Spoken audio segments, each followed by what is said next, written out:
Hey guys, welcome back. It's sports with Mono and Mono. The date is 10/22/22.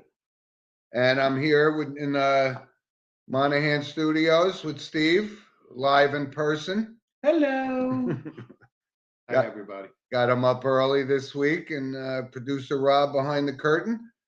So we got a lot of stuff to talk about, but of course, we start our weekly show with the monologue, and I'll hand that over to Steve, which is our monologue weekly is sponsored by Coriano Trucking of Summerhill, New York.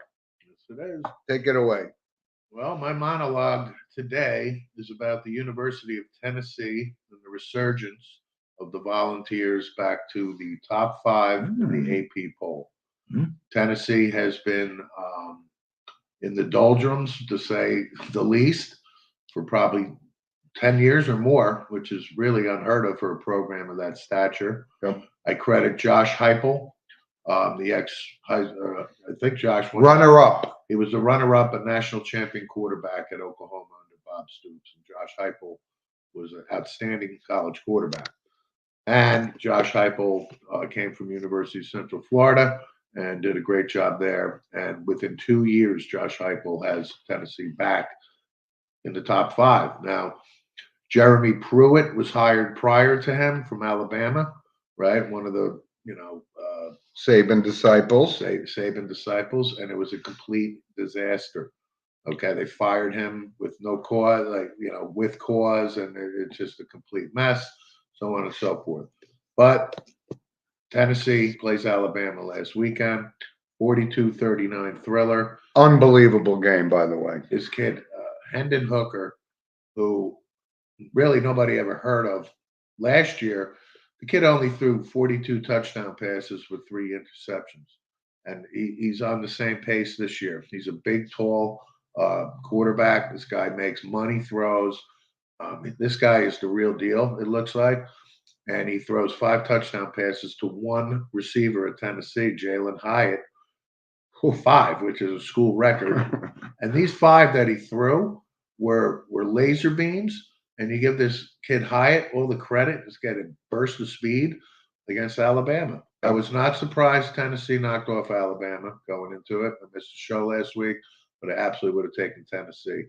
I think it's great for college football that Tennessee's back. There have been so many good pros that have come out of Tennessee, Peyton Manning and so on and so forth.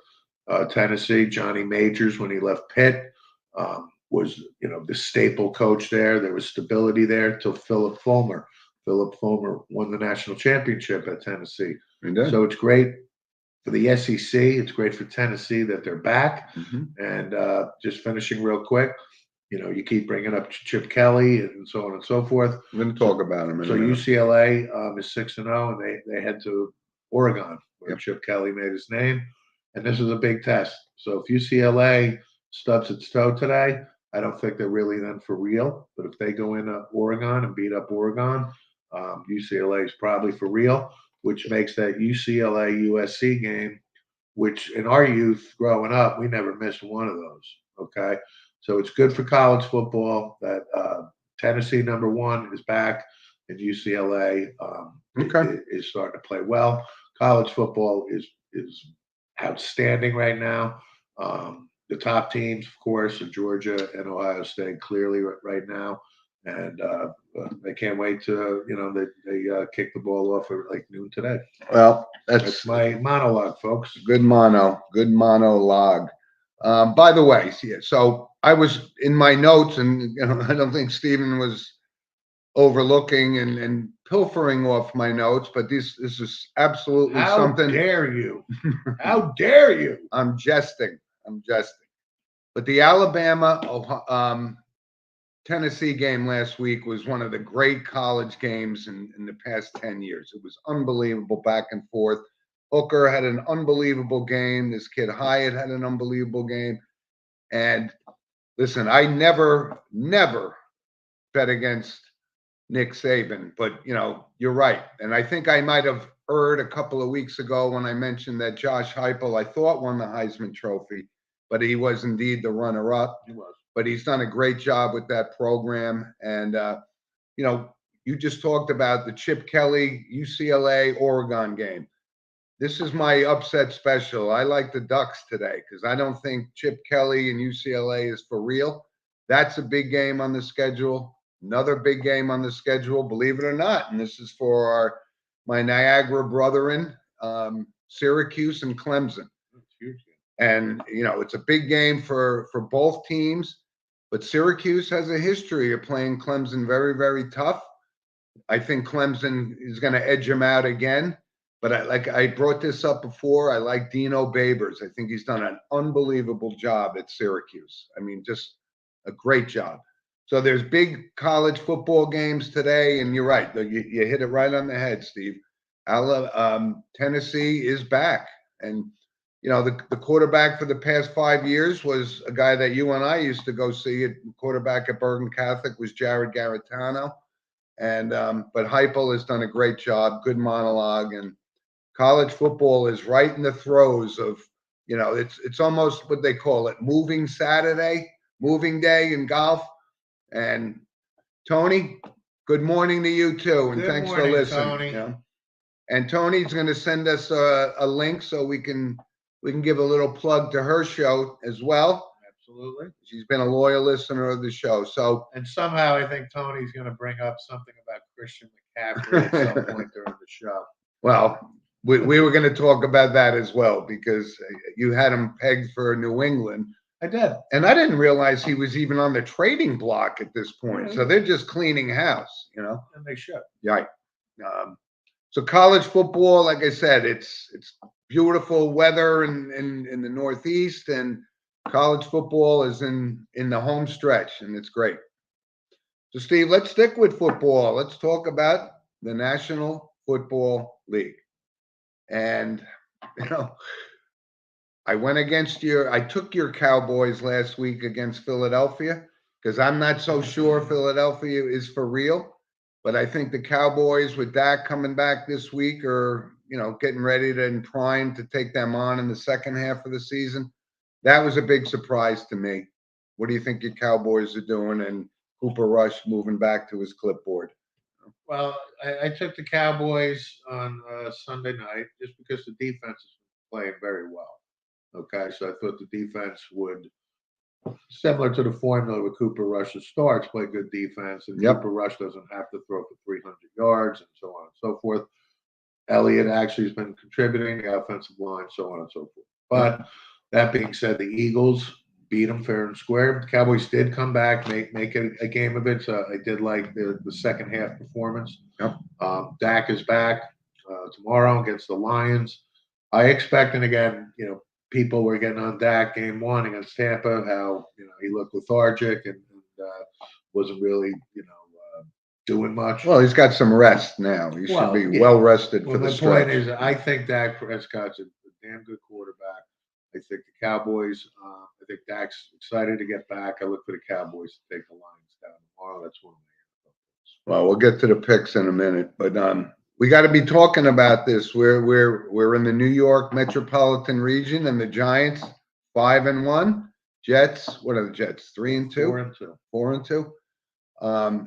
So that's a big surprise, right? And listen, I got to say, you guys have all been bashing me on the Jones and the Barkley thing. You wanted to send them off for a case of beer. And I'm saying they both have potential. And I think Brian Daboll is doing an amazing job with Daniel Jones. And he's starting to play like he might be the quarterback next year for the New York Football Giants. Daniel Jones is going to be the quarterback next year, most likely because they can franchise him. They don't have to. This is, again, my point has always been, I still don't think, he's going to get a 7-year deal after next year. No, I'm not. That's not what I'm talking about at all. I understand what you're saying. Okay. Okay. But chances are he gets franchised. He's playing well. Nobody's disputing that. It's still a long season. And Daboll likes him. He likes him. I'm not disputing that. The Giants are 5-1. Daniel Jones, listen, back to Daboll, folks. This guy comes right in and you can tell this guy knows what he's doing. Okay. His presence on the sideline, to me, is refreshing. There's nothing that he is not aware of. He works the referees. He's up and down the sideline. He is. He's animated. He's in players' faces. He's in refs' faces. And this guy's a motivator. And the fact that they got Wink Martindale from Baltimore, who a lot of people say, how come this guy's not a head coach? I'm like, I don't think this guy wants to be a head coach. That's exactly right. This guy is pure defensive coordinator. That's all he wants to worry about. And the Giant players are playing for him. Things are good right now. Good point. The Giants are well ahead of the curve. I thought they would win maybe 5, 6 games this year, and here we are. Yep.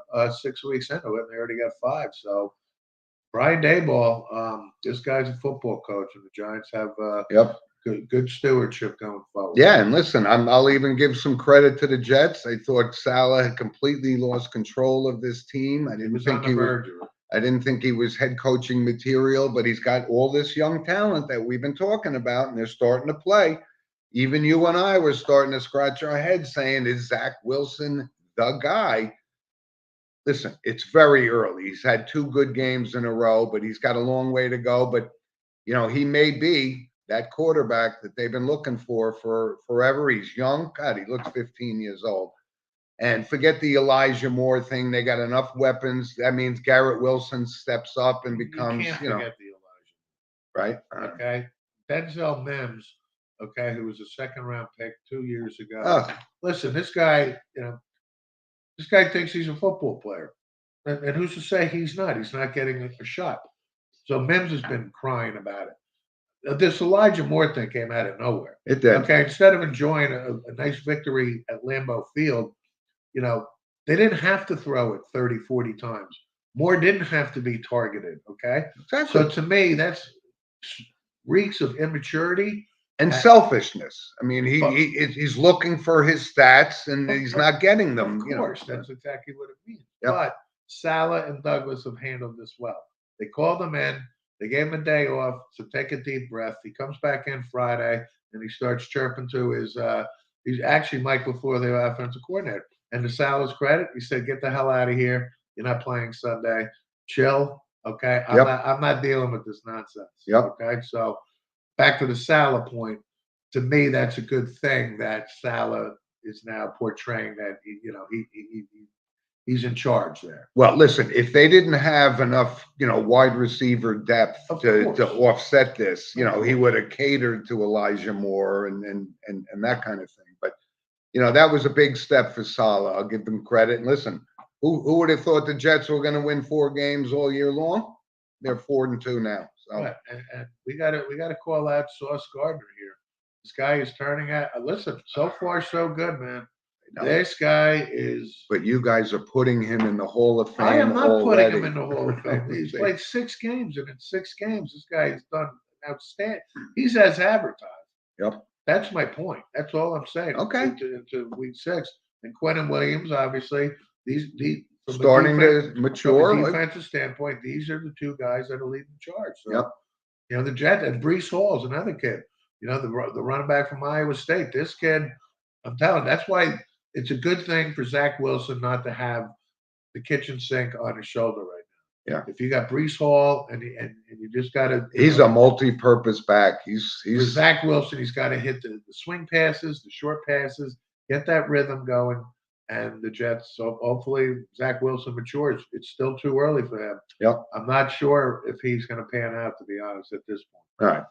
Well, let's talk about a couple other things. The Denver situation, right? Russell Wilson, it's not going as planned. Melvin Gordon situation, that kind of thing. So Denver's struggling, Tampa's struggling, right? This is wide open. Green Bay is struggling. So let's see if Aaron Rodgers can right the ship. And you got to think they're going to sign Odell Beckham Jr. within the next week, right? I mean, right? Something? I don't know. He obviously is not happy with his young receivers in Green Bay. And Abe, God bless you. He's with them week after week, and he's not even a big Aaron Rodgers fan. The philosophy is that he just took the money, but they don't have the weapons around him, right? So, Russell Wilson struggling, and I'm a big Russell Wilson fan. I know you are too. We've been watching this guy for forever, and just not working out there in Tampa Bay. Maybe this divorce thing with Brady is starting to mentally wear on him. They'll bounce back. They'll make the playoffs. I just don't know if they have Super Bowl caliber potential. Well, Denver's a disaster right now. Nathaniel Hackett. I don't think he comes back next year unless he rights the ship real quick. Russell Wilson, I don't know what's up. I mean, something's amiss. It's the offense. It's not Something's amiss. That's all I'll say. Melvin Gordon is somewhat of a malcontent, in my opinion. He's been that way in San Diego, so on and so forth. Yeah. Denver is in big trouble. Now back to the Jets. Who do the Jets play this week? They go to Denver. So the Jets, this is a good situation for the Jets, especially with the role they're on. This is the time you want to play Denver. So you know what? I know we're going to do our picks, but I like the Jets in Denver because Denver right now is a complete disaster. All right. Well, another big, to me, was a little shocking. Christian McCaffrey, right, gets dealt to the 49ers. And you brought this up a couple weeks ago, like this was imminent. He was going somewhere, and I didn't realize they were completely cleaning house because this guy is a productive player when he's healthy. Can this right the ship for the San Francisco 49ers? You bet. Now listen, when I heard he was on the block, and I didn't have any facts or figures that would lead me to believe that he'd be in New England.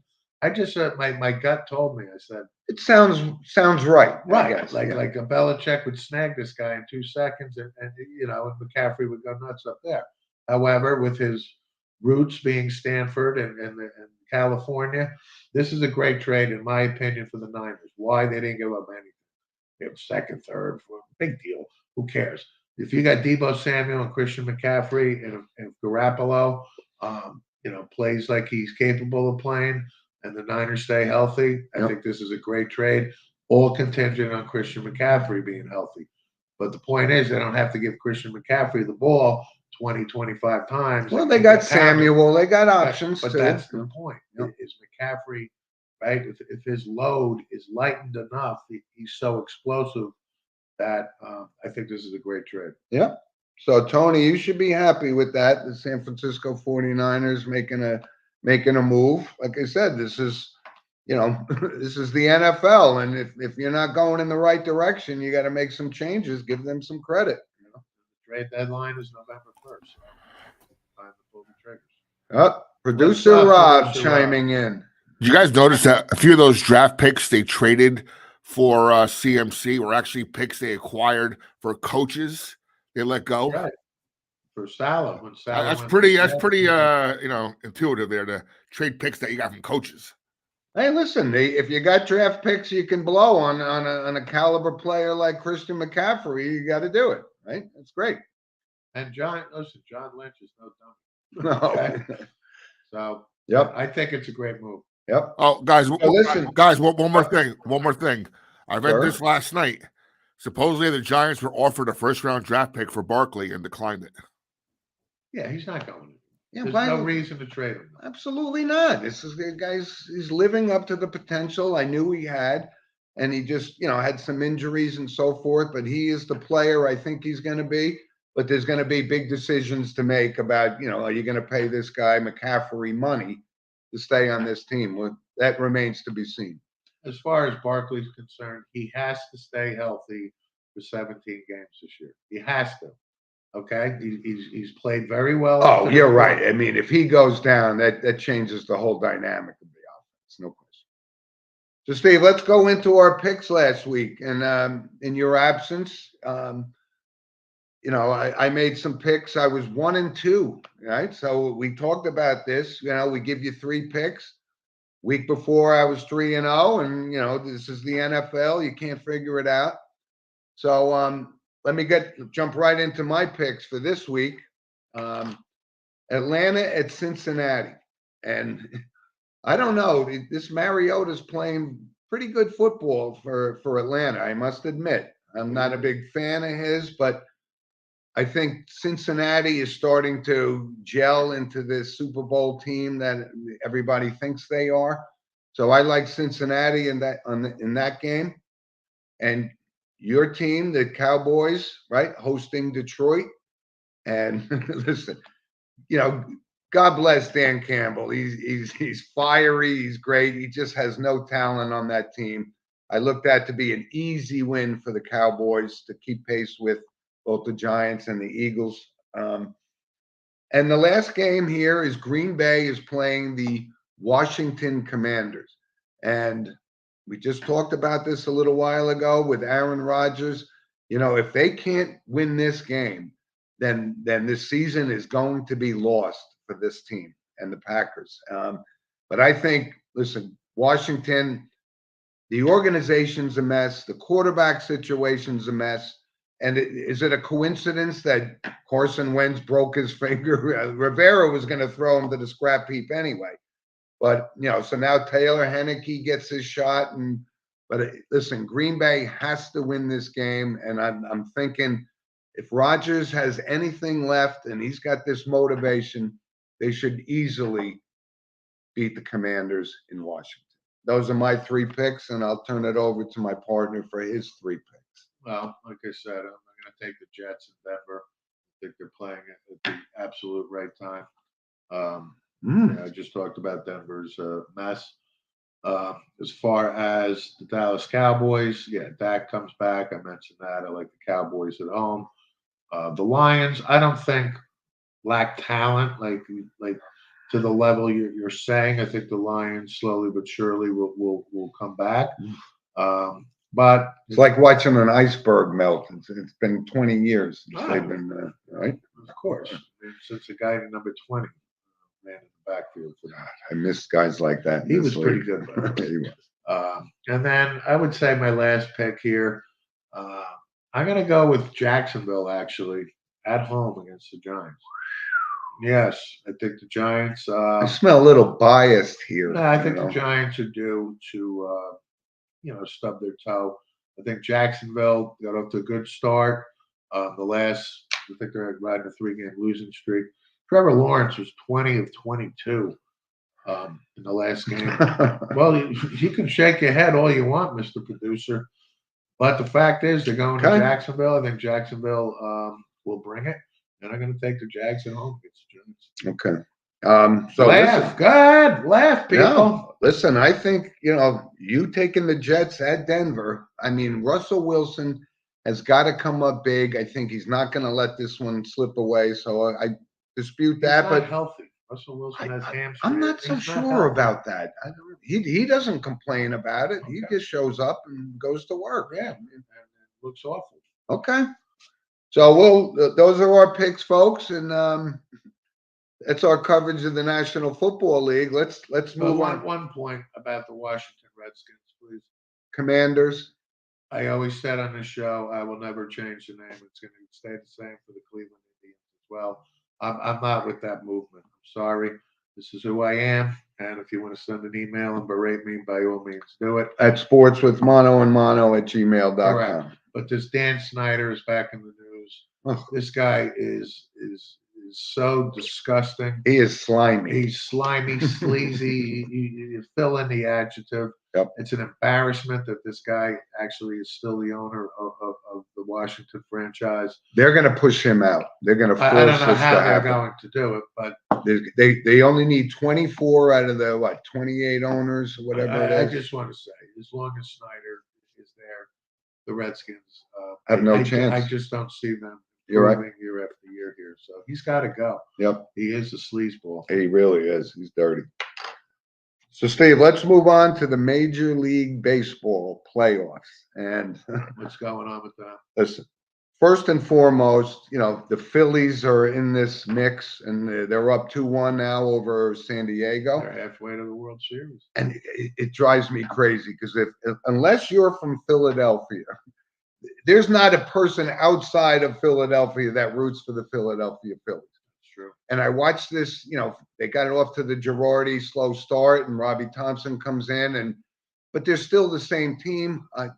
Nobody wants to see this. I mean, the matchup, we got to be pulling for the Padres because we'd like to see Machado. We'd like to see Soto. And that pitching staff is amazing. But the Phillies, listen, this could be Cinderella coming out of nowhere. Could be. They already are Cinderella. You can get this one. I know. Kyle Schwarber hit a home run a couple nights ago. Monster Blast. Monster Blast. It was actually like a computer graphic Yeah. mark on it. Would have been at a Yankee Stadium. It was hit that hard. It would have been at a Yankee Stadium by a couple feet, like height wise. Still not the Reggie Jackson All-Star Game, 1971. But it was equivalent to the Mickey Mantle shot at Yankee Stadium. Hit the facade. Way back when. Yeah. But the point is, the Phillies are playing out of their minds, really. And and I have never rooted for the Philadelphia Phillies ever. Like when they're in the World Series against the Royals in '80, with Schmidt and so on, nope, Royals. When they were in the World Series against the Blue Jays, nope, Blue Jays. I'm an American League guy, but there's been times where I have rooted for a National League team in the World Series. But the Phillies, no chance. Yep. Not going to do it. Wouldn't be prudent. Right, but don't dismiss this. They're on I am such not. this roll. Listen. The Phillies right now are in the driver's seat. Yep. So let's move to the American League, right? So we got the Yankees, Astros. Yanks are down 2-0. A lot of talk on the sports chatter about Aaron Boone and his stupid decisions. He has the players that he could work with. I do not hang Aaron Boone for any of this at all. Right? People want to crush him. Why are you bringing Clark Schmidt again? Why? Because there's nobody else. Now, to the point here of old school baseball, okay? I am so tired of this, he pitched 13 pitches last night. Like, give me a freaking break. The pitch count. Give me a break, folks, okay? Right. That drives me crazy.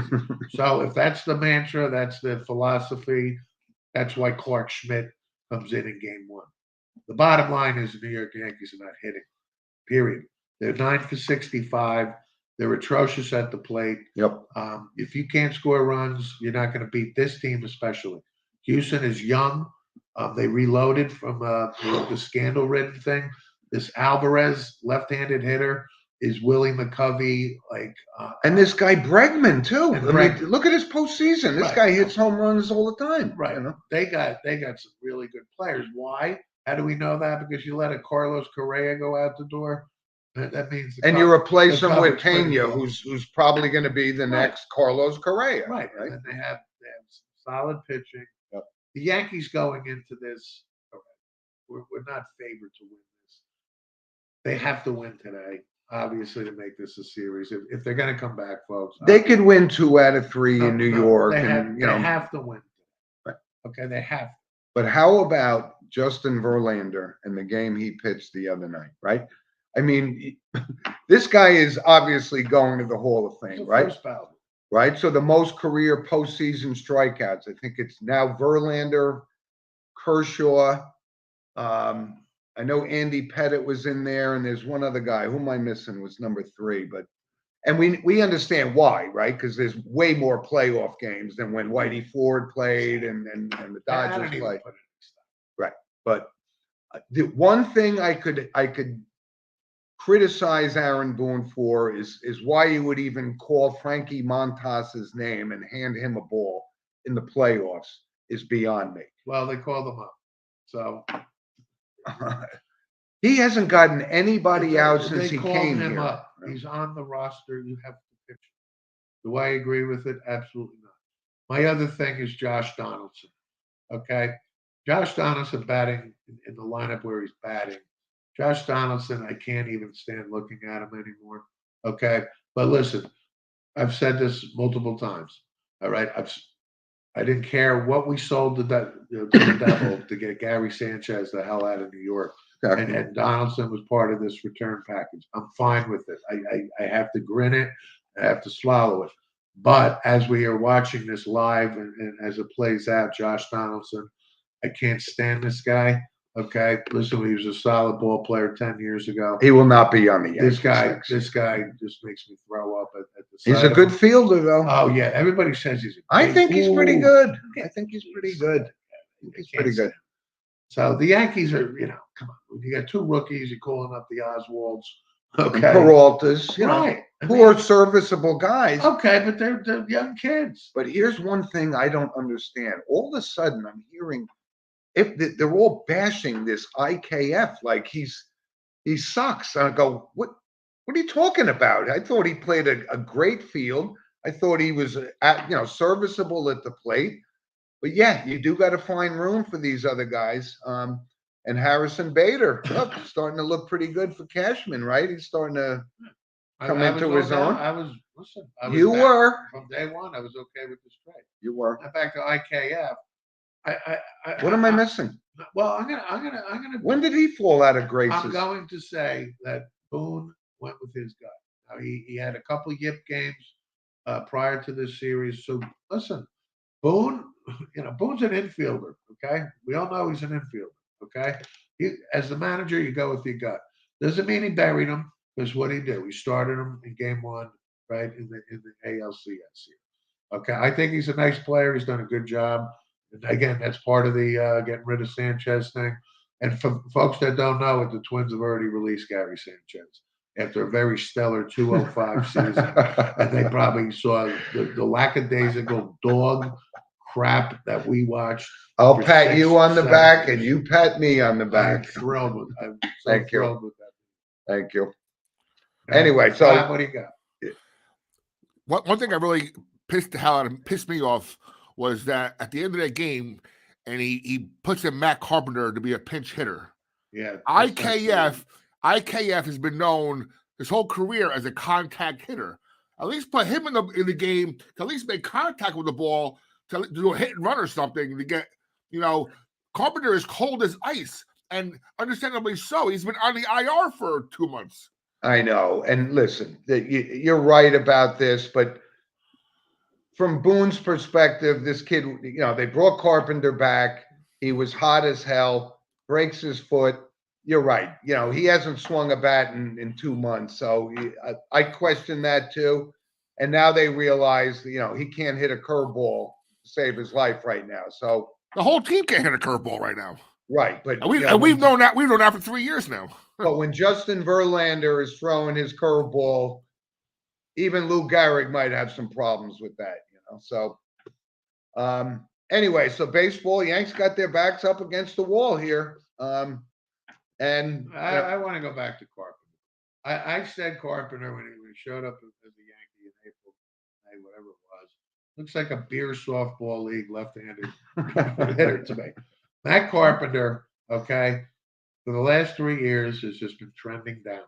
Okay, I know that. Listen, nice career. I get it. He's 38. Yep. I get it.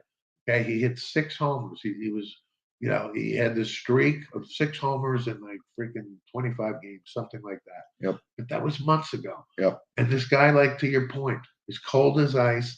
And we're trying to get to the World Series, and the Yankees are bringing up Matt Carpenter in a big spot, and you throw a curveball to him, bam, it's not. Yeah, I agree. So, but the Yanks got their backs against the wall. They need 2 out of 3 of this to at least have a chance to go into Houston, which is a tough place to play. Yankees are not getting it. I know. Houston's going to. I mean, and in fact, they may just win the World but the whole baseball thing, it's shocking still that the Dodgers, with that team that they have, are not in the mix. It's crazy. Yeah, but we talked about the new playoff format, so I'm actually kind of buying into it. You can win 110 games all you want. You can be the best team in baseball. And here we are in year 1, and we just saw the perfect example. Yeah. If you go cold for 2-3 games, you're out. Yep. Well, listen, he's doing his best to maneuver this thing, and let's see how it goes. But they got to win at least 2 out of 3 to keep this series going. So, all right. Steve, I just wanted to bring up let's just touch base on high school football again. I was able to go last week we brought it up on the show, St. Joe's Bergen Catholic, 2 powerhouses in football. And I got to tell you, I was at the game. standing on the sidelines in the end zone. Bergen Catholic had two of the biggest guys. I mean, there's not even bigger guys in the NFL. That's how dominant. It's hard to believe. These are 17-year-old kids, and the kid had to be 6'4", 320, going to Texas, Division I. And that's the kind of talent we get to see. It was, hey, listen, St. Joe's held their own, right? They lost 31-21, but I had an opportunity to go to the game, and yep, that's one. And Rob, we have another picture of us at the game, and this is very close to Steven's heart too. Is Bert Ammerman. He was Steve and I's head coach at St. Joe's back, obviously 100 years ago. The man is sharp as a tack, knows football, and it was great to see. It was a beautiful fall day, and it didn't work out in our favor. But when you run into a guy like this, and there's Andy Carolyn, he's the official statistician for St. Joe's. Jimmy Bedrado to the left. Jimmy J. These are former teammates of both Steve's and I. It was a great day, and high school football is really powerful, and I just love watching it. It was an opportunity. I give a shout out to one of my classmates I haven't seen in years.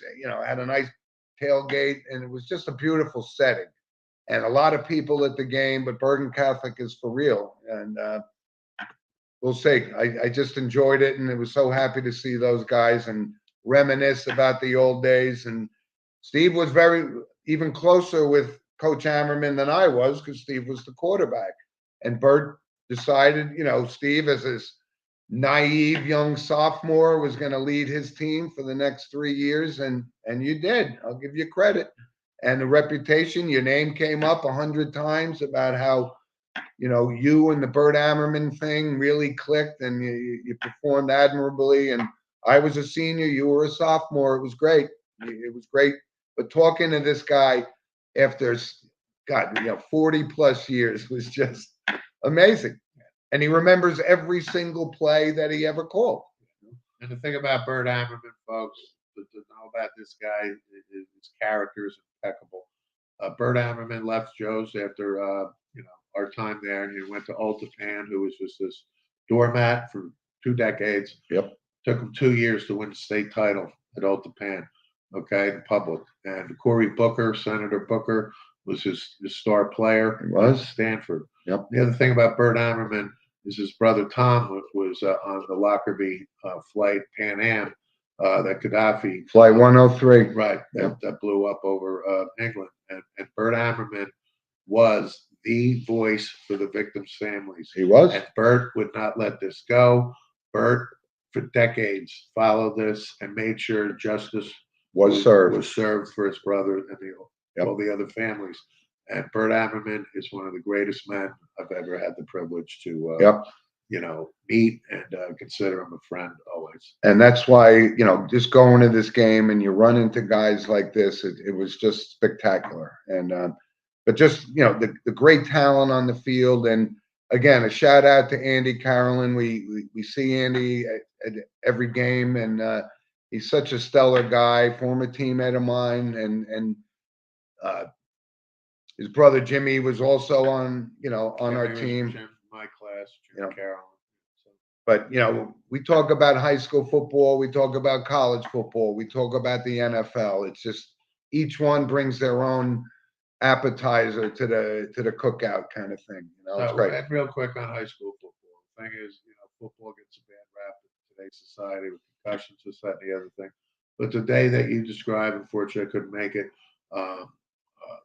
Last Saturday is what it's all about. It's about the friendships that are formed.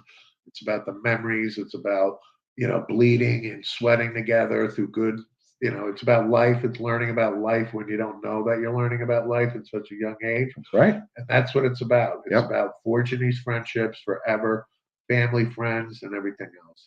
And Steve, really, this is exactly why I'm so excited that my grandson is playing football every week, and he loves it. And yes, we all worry about the physical ramifications, but that bonding, that teammate experience is something that just can't be denied. And one other thing you mentioned, friend of the show, Nunzio Campanelli, was there. I did. And Jim had the opportunity to meet him. I'm a friend of Nuns, and we wish Nuns success today. He's been elevated back to offensive coordinator for Rutgers. Oh, I didn't know that. Yeah, they fired Sean Gleason 2 weeks ago, so Nuns is now the interim offensive coordinator. So we wish him well. I think they're playing Illinois today, and Nuns is a great guy. He was. And a super coach, and we wish him success. It was the first time I actually met him face to face, and he brings up you, and he goes, "Oh, you look just like your brother," and it was great. It was what a sports guy. And listen, with Rutgers, we got Augie Hoffman, former St. Joe's head coach, and our nephew's there, so we're starting to develop a little bit more of a following for Rutgers than we had in days past. But they're all trending in the right direction. So awesome. Steve, let's move on to random points of interest. Couple of things, and of course, this is sponsored by Lynch Toyota of Manchester, Connecticut. And Steve, my first point was, and we're going to go back to the Tennessee-Alabama game. You see a lot more of this stuff happening in college football, the targeting, right? The reviews. There was an instance where Bryce Young, like the reigning Heisman Trophy winner, and if you're going to protect guys like this, and that's when you have to take the stand. That targeting. I mean, it was clearly a targeting thing. Went right after his head as he was falling to the ground, and they didn't call it targeting. And I was like scratching my head. I go, this is exactly what targeting is supposed to prevent. But like I said, the SEC, it's tough football. It's but I took particular notice of that incident. And, this guy could have, been in a Tua situation kind of thing. But if you're going to be consistent, be consistent, and when you got the reigning Heisman Trophy winner for Alabama and a guy clearly targeted him and they blew it off, head scratcher to me.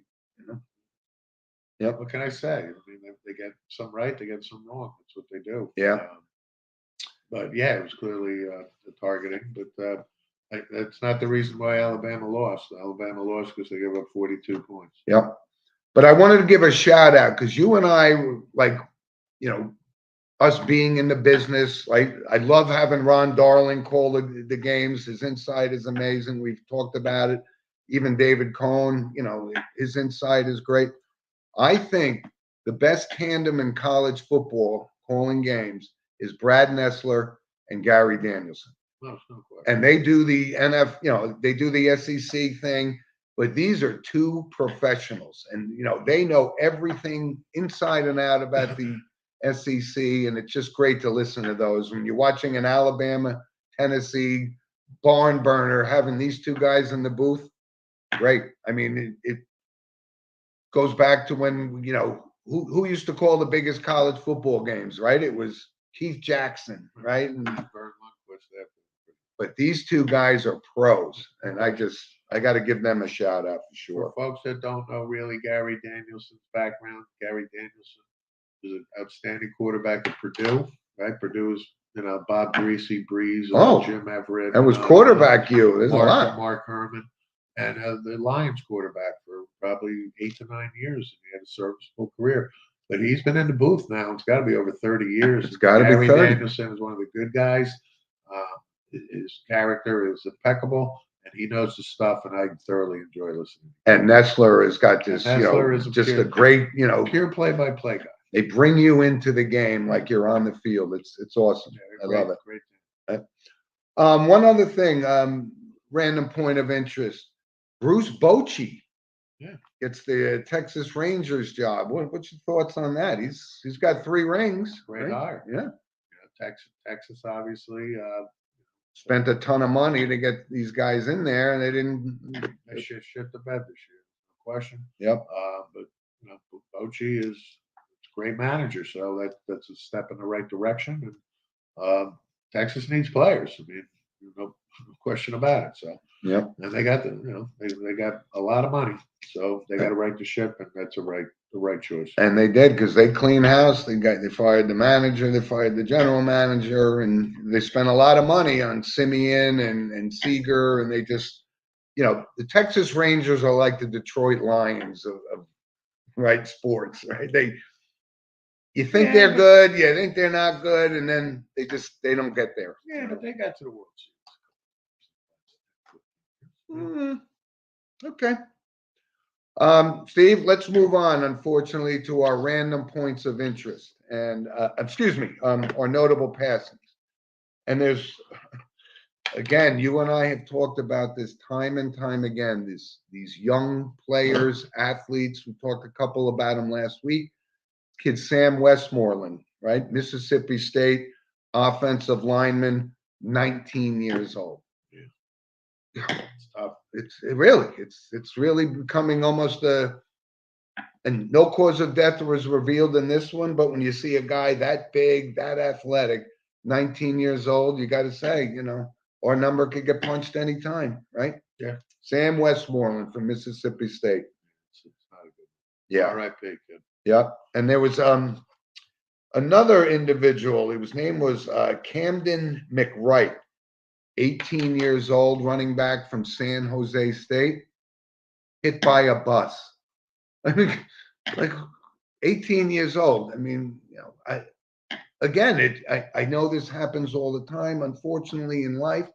But when you see this happen to guys that are why are you crossing the street? Why? Without not knowing any facts, I would imagine he had headphones on, he was listening to music and distracted, or talking on the phone, something like that. Maybe. Listen, that's the only thing I can think of. I mean, look left, look right, look left. Yeah. I know I'm doing it because I'm not getting hit by a bus. But this is very similar, unfortunately, to what we talked about Corey Phelan last week, that prospect for Philadelphia, collapses in the shower and find out he's got this huge mass in him. It's just crazy things. These are athletes, right? Another one, Tony Brown. Tony Brown was a longtime NBA ref. And again, we can't say we watch NBA religiously. And we were going to talk about the NBA, but the season just started. The Lakers are 0-2. The commissioner will break Kareem's record, whatever. But Tony Brown, 55. And, we go back a long ways in the NBA. So, sometimes the referee is just as big as the game, right? Remember Mendy Rudolph and all these guys back? Carol Garrett. Right. Tony Brown, 55 years old, had pancreatic cancer, and that's a short life for him, Steve, I also wanted to kind of mention, it's not a new notable passing, but this past week, it was 45 years ago today, the Leonard Skinner band was blown up, as they say, right? The three guys, Ronnie Van Zant, Steve Gaines, Sister Cassie, and two of the girls died in a plane crash, in a horrific, plane crash thing in the swamps of, Louisiana or whatever it was. Hard to believe, 45. And I bring this up because they were one of my favorite bands of all time. And we were all set to go see them in 1977, and it got taken away from us by, fate, I guess, right? Whatever it was. I mean, there's a documentary on, I think it was Showtime a couple years ago about Leonard Skinner. I think it was called If I Leave Here Tomorrow. It's great. Well worth watching. And I mean, they covered the plane crash pretty extensively, and the plane was like, just nuts and bolts on its last legs, and they were not going to fly it after this last trip that they took because it was that bad. Yep. And Artemis Pyle survived it, the drummer, and he kind of described the last moments of that flight, and he happened to be facing one way. He was sitting across from Ronnie Van Zant, who was facing the other way. Yep.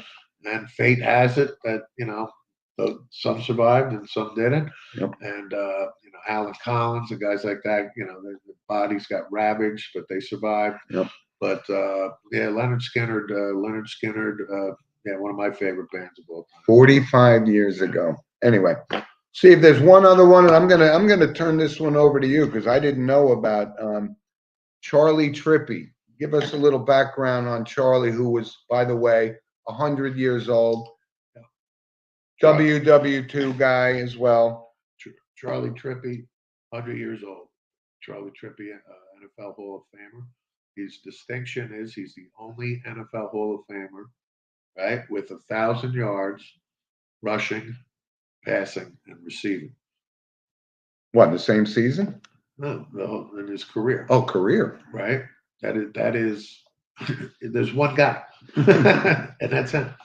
And he was also the oldest living NFL Hall of Famer. I Right, World War believe. II veteran, played at the University of Georgia, was a member of the 1947 Chicago Cardinals, the only NFL championship for the Cardinals organization. Cardinals are owned by the Bidwell family for decade after decade. Charles Bidwell was the original owner. Yep. But Charlie Trippi was considered a great human being, well loved in Georgia. And when I heard that he passed at 100, he's absolutely notable. And thank you for your service and a great life living to be 100 years old. Big time. Charlie Trippi, 100 years old.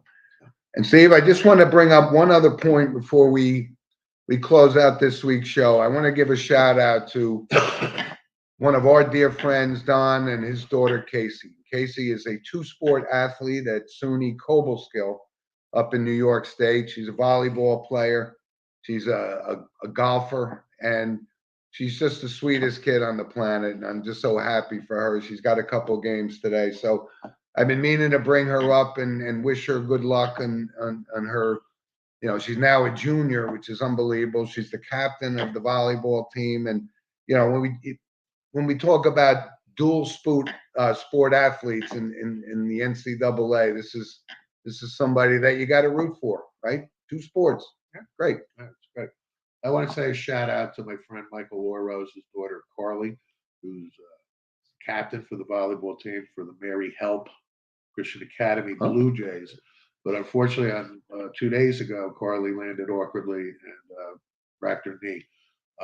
So she's taken to the hospital. There's a couple games left in her career. She's a senior. We're still waiting the results of what damage has been done to the knee. Yep. But I just wanted to shout out Good. healthy, speedy recovery and a job well done with a nice career. Yep. Playing well. And hello to Michael and loyal listener of the show, you know, week after week, and we thank him for that. But, you know, we recognize people. You just don't have to be a professional. You could just be a good, solid kid. And by the way, I'm going to go try to see my grandson play football tomorrow. And the season's winding down, but I love it. I can't tell you But anything. if you're a Charles Manson type, you're not getting a shot. No, Okay, folks? we don't do that.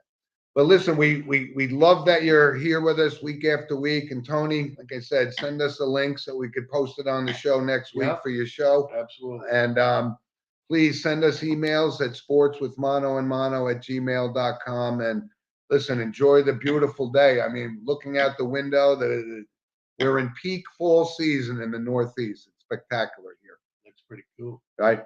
And also give a shout out to a restaurant down in Woodbridge called Slider Up. That's George Robles's new restaurant down there. And currently they make great burgers. So good luck on his new venture, George. Way to go, George. So we'll catch up to you guys next week. Rob, thanks for pulling the strings in the background, and enjoy the game. I know you got some sort of a basketball thing going, and you know what? You could bring that up all you want until we have to talk about the NBA. There's plenty other things for us to talk about. So thanks for joining us, everybody, and we'll catch you guys next week.